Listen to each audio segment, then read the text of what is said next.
title problems. I just came across one of my team members who picked up a deal that has some title problems, and I thought it would be a good opportunity to explain to you guys what constitutes title problems and how to solve them. The number one title problem that we see kind of over and over and over again is deceased people. What happens when someone owns a property, husband and a wife owns a property together, and one of them dies? If the surviving spouse wants to sell the property, they certainly can. No big deal, no problem whatsoever. But what we're seeing more often is people who are not married living together and owning property together, and it can cause some major issues.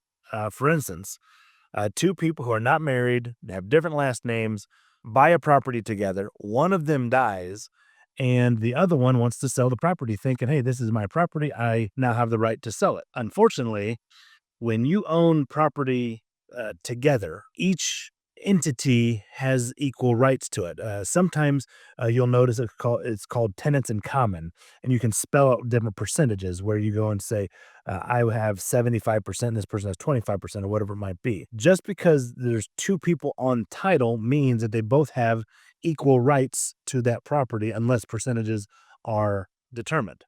Well, when that other person passes away, that means that all of their heirs now have rights. So if you had two older people who were not married, owned this property for years and years and years, 30 something years, and one of them passes away, all of their kids now have rights. Then all of their kids' has rights. So it gets complicated. Imagine if one person had three kids, the other person had three kids, they get together later in life, they own this property together. One of them passes away, those three kids now have the rights. But let's also take it a step further. What if one of those three kids has also passed away? Older people have older kids and older people pass away, right? Well, then that one leg of that heir of that family tree has rights, and it's all of their kids now have rights. And so what happens that blows up deals and just makes them such a dread is when you have older people who've passed away, their kids have passed away. Now we're dealing with the kids of the kids, and they all want to have a little piece of this transaction.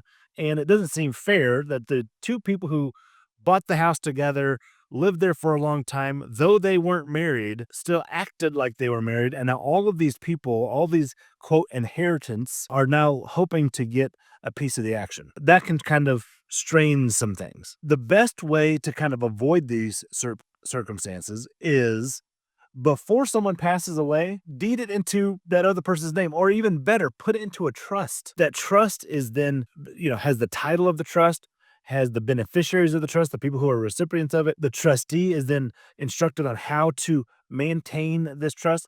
They're super simple. They're easy to put together. Throw a property into a trust. If you're older, throw that property into a trust. That way, the heirs and the kids and all this other kind of stuff understand precisely how to handle that asset instead of hoping that probate court and a judge will get through all this stuff and do so fairly. And both of those scenarios are not the case. When you go to probate, it's going to take time. The judge is going to look at the whole scenario. There's so many people behind, and they get to it when they can get to it. And it takes months and months and months typically. And it's a mess that's easily avoided by one document, a trust agreement, or even better yet, put it into an LLC. But if you're living there as your owner occupied house, it's a better situation from a tax perspective to still own it and put it into a trust. But don't let other people control your assets. Make sure that you understand how to control your assets so that when you pass away or your spouse passes away, you can liquidate that house and start moving into more assisted living type situations or, end of life type care. So that's my advice. Put your properties into a trust, dictate exactly how that trust is going to be handled when one of you pass away, and make it so that it's a clean, simple, easy transaction for the other person. That's the most loving way to do it and help not only the two of you, but also the heirs underneath there. Because a lot of families I have seen, because I'm on the buyer side of this, seen a lot of families who are part of inherited properties split up because they just argue and argue and argue about why are we selling grandma's house and don't we want to remember her by this, and all these kind of highly emotional situations that can easily be avoided if you just do a little bit of planning while the both of you are still alive.